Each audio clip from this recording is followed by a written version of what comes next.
Hey team, welcome back and welcome to episode 42 of Transition Talk, where we talk about dental transitions and how to navigate the sometimes messy path to practice ownership. So this is a question we get often, and a question we are anticipating we will receive much more often in the weeks and months to come. The question is, I own a practice and I have an opportunity to acquire the patient records of a nearby practice that's shutting down or the doctor's retiring, etc. How much should I pay and should I do it? It's a question full of considerations for both the buyer and seller, and today we're going to dive into those in the post-COVID world. Mr. Loretto, how are you? Live in the flesh. It's amazing. I can see you. We're like close to 6 feet away. Yeah, but we've sanitized a lot. Yes. All families are nervous, but I, for one, could not have been happier to get in my car by myself. Yes. Drive. It was like literally like yelling out the door, "See you later!" It's amazing. No kids, no dog training. No kids, no dogs, no husband. Yes. Yeah, so it was great. How have you been? Doing good. We had our first restaurant experience in about 2 months yesterday. So Roxanne and I, we love the Mexican food. We love the margarita. So we did a little side gate yesterday. They recognized us and everybody's got their mask on and we had our little dinner and then we cleaned. You know, it's different. It's weird. So do people have the mask on in the middle of eating? Like, would they like pull it down for every bite? Like, what happens? Like, this is something I've really thought about. Yeah, that same thing I was thinking about on the airplane. You know, what's it going to be like if you're on the airplane? Because, you know, I like to sit in the front. You know, I usually have a little drink, have a little food. Am I going to have to put my mask down to eat? I mean, how's that going to work? I know. There's like a whole new world we're going to have to figure out how to navigate. No, all the customers did not have the mask. All of the workers had the mask. And as they should, yes, right? You can't. People got to protect themselves. With the chips and salsa, I mean, you got to get after that. There's no time to have a mask on. So. It's nice to have a little lighthearted laugh about all of this. I know. So, well, I'm excited to be here. We have a good topic today. Yeah. And this was a great idea you had. We've definitely got this question before all the crazy and COVID and all the practices kind of that might or might not be opening their doors again. And we've answered it before, but I think it will become more relevant now. Definitely. And even if not, I mean, there's always the opportunity, especially for if you buy a smaller practice and there's only one or two other providers, and you know, to scoop that up and gain some market share. So why would you do this? I think the perfect thing is to let's use an example. Yes. And let's talk about it, and then we'll kind of go from there and talk about risk and valuation and all of that. So you had a good one that we were talking about. So what's our example that we can kind of expound on today? Yeah. So this is the numbers part. So bear with me. I want to give you 2 examples to really kind of think about. And one I think is very common. You've got maybe it's a 600 or 700 collection practice, and the guy down the street, perhaps in this example, is older, and it's a 400 kind of collection practice. It's really outdated, old equipment, old everything, but he's not coming back. And I think this is going to be really, really common in the coming months, and who knows in the coming year. These are these mid-70s, 80-year-old, maybe as late 80 doctors, and they're just not coming back. It's not because they don't feel like it. I think it's probably because their kids are saying, hey, Dad, you know, you're not coming back. You typically don't see women at that age. No, women know when to women know when to give it up. Yep. So let's look at the numbers. And so you have to kind of revert back to the whole Nancy Drew episode as well. But remember, a lot of times in lecture, I'll talk about why is it important as owning a business to understand the number of active patients. Number of active patients will typically dictate the collections and typically dictate how much you make. So if let's play with you own a practice and it does 700 collections. So what is it going to make? More than likely, it's going to make around $250,000. You're not quite as efficient as you could be with your kind of direct and fixed costs. You're kind of busy, but you're not like super busy. So some missed appointments, some assistants maybe not just running around with their head cut off, and then fixed costs are just fixed costs. So you make around $250,000. We know that practices that are up in that $1 million range, you're typically netting around 45% with good overhead because we have that leverage. Okay, so that's our kind of our backdrop. So if you did buy the practice down the street and it was doing $400,000, the question is how much would you pay, and then what value would it add to you? So in this example, we have to think about what and how many charts is in a 400 collection practice. A general rule for every $1 million of collections, there's somewhere in this neighborhood of active patients that have been seen. Somewhere 1,700 to 2,000 active patients is kind of a solid number to work with. So a 400 collection practice should be around 40% of that. So in this example, somewhere between 6 to maybe 700 active charts in that 400 collection practice. So if we were to pay for that, then we would put that 400 collection practice inside our practice. So now we're not doing 700, we're doing 1.1. And we'll talk about if that realistic, that is the 400 all come in or not. Right. So that's a whole nother question. But let's just assume it does. So now my 700 business goes to 1.1. The question is, how much profit am I going to make? Because I was making $250 on my 700. How much would I make now on the 1.1? And I believe that number is about $500,000. So now all of a sudden, you're going to take your income from $250 to $500 because you bought something at a very low price that was doing 400 collections. So here's my math and my thought process behind it. I layer the 400 on top of my 700. What is going to be my cost? I'm definitely going to have my direct cost of lab, supply, dental supplies, and office supplies, maybe some credit card merchant services. That number is going to be somewhere around 15, 16, 17%. So I've got at least a $60,000 to $70,000 spend already just by moving the production over. I'm probably going to need another full-time assistant, and I'll probably need to pick up maybe a part-time hygienist. So I started adding those things in. And remember, I got fixed cost. It's already fixed. So this is just gravy. That's where I start playing with this math, and out of the 400, I'm able to see that even if I take my costs up to 150, I'm able to net 250. The 250 on top of my other 250, I was on the 700. I make $500,000 now. Okay, so that's the math. And then the question is, where are we going to pay for this? So let's kind of go back. Remember, I'm a big picture guy. Does this make sense? Can you do the work? I want to make sure you can do the work. What are you going to pay for it? And then how much are you going to net? So that's scenario one. Scenario two is, I've got a $1.1 million practice. I'm doing really well. Maybe I'm making the 500. And the guy down the street, same scenario, and he's got the 400 collection practice, but maybe I can't do that. Maybe I can't pick up the third hygiene day, or maybe I can't do all the work, but it is something that's for sale. So then as a business, kind of entrepreneur, I had this opportunity to do this, and this is I've yet to see these things being purchased that someone just regrets. These are really good opportunities. So we do this. We can't do the work. So what does that scream? That screams associate. So we buy it, we grow it, maybe bring the associate in. The associate maybe look at this practice and say, hey, it's all outdated. It's a bunch of crap. I'd have to buy it. I have to put $300,000, $400,000. Does this make sense? It may not make sense to that young buyer.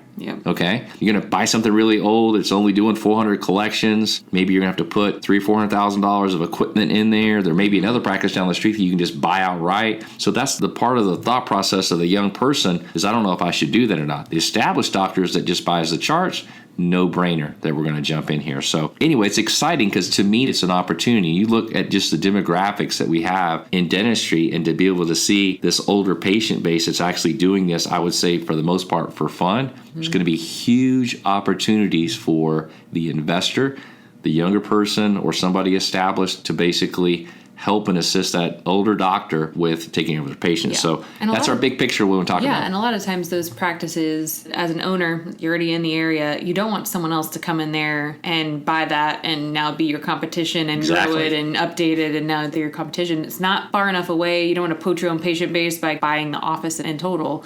So that's where those patient base happen. And as a seller, if my option is to shut my doors and walk away, right? If that's kind of where they're at, which I've talked to at least 5 more established senior doctors who are saying that, right? When this is over, I'm just done. It's either shown me that I'm done, or my health and my kids won't let me go back, and it's not worth the risk to me, and so I'm just going to shut my doors. Something is better than nothing, right? Selling these patient records to someone, transferring your patients over to someone who's kind of nearby, that's just going to be the best bet. But there absolutely are risks here, so let's talk about those. For sure. So number one risk, that the patients don't transfer.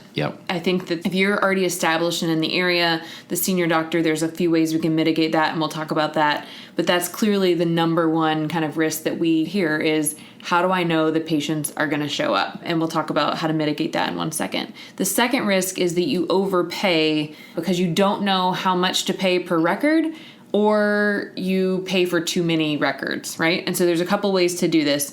One, I would say, tell me if you disagree, I would say average 75 to 125 per patient record. Yep, very, very common. That's been a number in dentistry for years. In my 20 years, that's the number that you'll see is kind of a going number. Okay, what makes it, in your opinion, worth paying more or less than kind of that range, or kind of what makes you go to the top end of the range versus the bottom? Well, the first thing is, from a buyer perspective, if I think about it, and let's say the practice is next door. As I want to think about the perfect scenario where I'm willing to pay more. So it's next door. Maybe I have an inactive patient base of 3,000 or 4,000. This guy has been around for like 30 years. So I get the inactive patients as well that I can go and market to. When I buy the practice, I'm going to make sure, part of my mitigating the risk, that my senior doctor and I, we take a picture together, something that is telling a story of why Charles is the guy that is going to be taking care of you from this point forward. So I want to be able to look at the active patients, that we do our chart audit on, and I can determine what those active patients numbers are, and I can also look inside those records. So inside those records are now going to really tell me about the opportunity. It could be that this guy is referring out, all the procedures that you do, from endo to surgery, implants, really fill in the blank. A lot of just general bread and butter dentistry and a lot of undiagnosed dentistry. And through this audit process, you can see it. So yeah, the guy is only doing 400 collections, but you can easily see how this is maybe a 600, 700 collections. You know the guy in this example. You've got a relationship with him. He's got one or two people that work for him that you love, that like this would be great assets. And they're like almost pitching you, please help me. Right. And then that person wants the job. So it's that, Christy, that I'd look at. And look, who gives a crap if we pay $150? Yeah. $175, okay? If I pay an additional $50 a chart and there's 30,000, okay. If I can see the dentistry that's there, I can get a great team member that's really going to grow my practice and really transform me from not sitting around any longer, but to really be busy and cranking. I'm willing to pay a little bit for that. Yeah, I agree. And I think that's the key, is not getting caught up in the number. Again, this goes back to transitions in general. Don't get caught up on the price. Know what you're buying, right? If you can do all of those things, what you've done is mitigate the risk of overpaying if you've done the chart audit and you've looked at procedures and you've understood kind of what's there. I think another thing that people worry about is how to transition them, and you kind of touched on that as well. If we're transitioning just the patient records, especially in this scenario, right? We've been closed for COVID for however long, we reopen, and the senior doctor's not coming back and you're buying the charts, what's the story there? Well, there's clearly a pretty easy story in that situation. And so making sure that senior doctor is writing the letter, you're taking the picture together, transferring them over. If he's comfortable coming back, kind of doing some kind of open house or something, in these times that might be hard, but kind of in a normal situation, or as we kind of get back to quote, quote, normal, something that will kind of help transition those patients over, I think is really important. From a value perspective, I also think it's important to understand, like you said, kind of what that relationship is, how often the patient has been there, what your relationship is with the doctor. Clearly, if you don't know this person and you don't know their commitment and you don't know what kind of type of practice, or you look at their charts and, maybe they're not well organized, you're not kind of certain about them, then I think it makes sense to kind of keep it in that range. But again, the story is really important. Another risk is, like you said, the additional cost. So you touched kind of on that, about understanding that when you bring these patients over, what capacity do you have in space and what capacity do you have in actual staff? Making sure you allocate for that. Another thing, there's going to be staff at that office that are not going to have a job any longer if you're buying the patient records. So maybe there's an ability to kind of take one of their staff too. That would also help giving them a job and helping transition those patients over if that's an option and that's something that you're willing to do. I know for a buyer, they're always so nervous. It's just like when you buy a practice, it's always how many patients, what's my retention with these patients? And it's like 90+%. It's the same what's your way. other option? Go spend $50,000 on marketing and then hope the marketing works. Right. I mean, if you're trying to grow, this is probably the best way to try to grow and get kind of the biggest bang for your buck. Right. If you're smart about it and think about it. So you got this patient, remember, patients are freaked out about the dentist. So they've been going to this guy and they have a comfort level and a trust there. But now this guy, the trusted guy, is saying to go see young 30-something-year-old Charles the dentist. This is a no-brainer because they're going to trust that person that they've had a relationship for 20 or 30 or who knows 40 years. They're at least going to give you a shot. And so you've got your opportunity. No different than, like you said, Chrissy, like your marketing. You're going to go spend $20,000, $30,000, $40,000 in a year from a marketing. There's no guarantee of what type of patient you're going to get. Are they just shopping? They're just shopping for price. Are they going to convert? Are they calling and questioning on insurance and fees? So I'd much rather take a patient. I can see what they're paying. Yeah. I can see exactly what they're paying for their crown. For what they need, too. Yeah. They've already gone next door. They might as well just, go instead of door A, they can go into door B. But when I put my Keen Waters hat on and I really think about the experience of, 30-something years that Keen Waters has been in existence, and for all those advisors to have been in that situation where they're coaching their client to buy the practice next door, to buy the charts, down the street, it has absolutely been like, I don't know that you can bat 1,000 on this, but I'm talking, it's hard to mess this up. It's a really, really good opportunity. Yeah. And then procedures, we've touched on a couple times. I think it's just important to make sure you can do the procedures that are being done, and that, like you said, you understand the opportunity of what's being referred out, but more importantly, can I do the work that's being done currently on this patient base just to increase chances you're going to be able to retain them? Yeah, and typically these types of practices are absolutely, most of the time the older guy is basically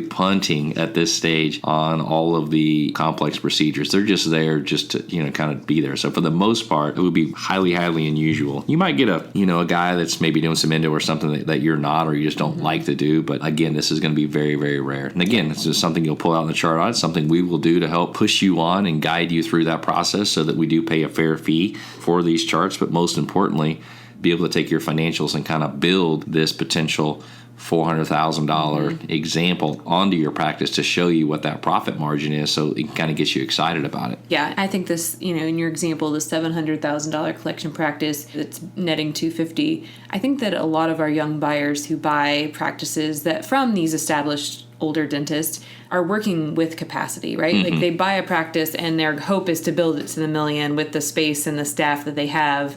I would say, I think there's more practices that have that capacity for growth and bringing on the new procedures than not. Okay, so there will still be the naysayer that will tell us it's risky, so tell me how to mitigate my risk. We agree. When you buy patient records, in my opinion, it's probably rare you're going to go out and get third-party lending. More likely than not, we see these as seller finance, and they're a little bit outside of the box. So I'm going to pay you a lump sum up front and then walk away.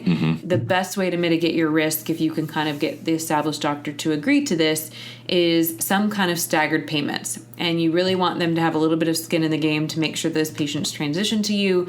So once we've agreed on a value, then a portion of that value typically will be paid up front, and then typically a portion will be paid after a certain amount of time has passed and you've been able to see the retention and those patients have made appointments and kind of stuck with you. So 12 months, 18 months, somewhere around there, where you're maybe paying them in staggered payments or a lump sum and then a payment at the end. Thoughts there? So math on that, remember this 400,000 collection practice, probably between 600 to 700 active patients in that range. Let's pay on the high side, of 150, so we'll basically call it $100,000. And typically when we've done this as well is when a senior doctor is selling, and you maybe looked at it, maybe they try to sell it through like a broker and try to get whatever $250,000 or $300,000 for it, but nobody wanted to buy it. So now we're just selling the charts. One of the things I'd want to do as well is when I agree to the charts, I'm also going to kind of like throw in all the other stuff that I really, there could be some quality hand pieces or something in the practice. It could be, for whatever reason, a newer generator than yours, something. There's probably some value there. So I'll go ahead and throw in a little bit more on the per chart, but let me get some of the small value out of the practice. So in this example, if it's $100,000, what you might see that's common is you might get a buyer that might pull $40,000, $50,000 of cash out of it, give it to him, and then have the seller maybe finance the rest, like you said, because banks are not usually too excited about just giving you $100,000, 120, 150, unless they know exactly what it is. So in this example, we'd probably do some type of earn out on that $50,000 balance and just do some type of promissory note. That could be like over a 2-year period. And then we're measuring the active patients that are actually coming into the practice. And I've seen it where it's $125 a chart, but if we get over a certain amount of people that actually come in the practice, it goes up, from there. A little more complicated to kind of measure it, so I'd rather just kind of pay a little bit more and just be done with this. But there's a lot of flexibility here as far as how it's paid out. Yeah, and I think the kind of summation of this topic is it is a transition. It still has all the same components that we talk about that we need to understand, and being kind of flexible and understanding what you're buying and how you're buying it, not getting focused on the price. It is a little more simple, though, than a full-on, I'm going to purchase the entire practice. You still need legal documents. You still need to negotiate the price, but you're not really needing to understand the cash flows of the practice, because a lot of those are not applicable to you anymore, right?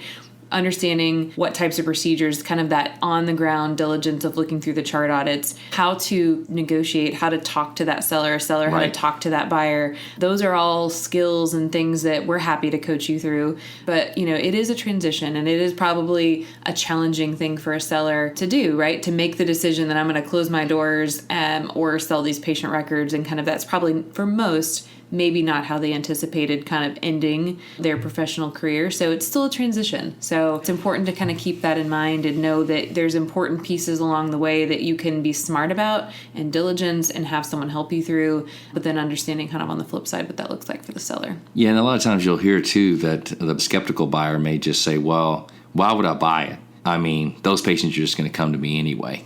Yep. And there is a chance of that, but how long?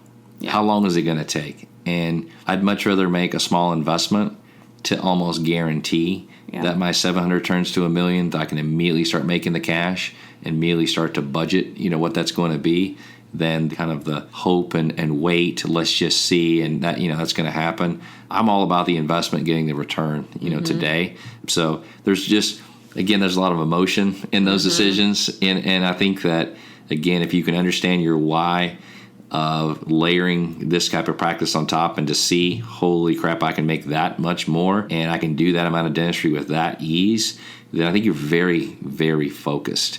Then that can remove some of that emotion of, are they really going to show up or not? So it's fun. This was a phone call that I took, just a week or two ago, and we were just talking about this, and this is the late night text or email or whatever I did to you, I got another episode for us today. Well, what's so funny is the very next day, someone who we're helping buy a practice said, hey, I had this opportunity to buy these charts too. And I was like, okay, one more thing on top of what you're doing. So we get it, and hopefully this is helpful. And clearly, if you have questions about your unique situation, call us, email us. You know how to reach us.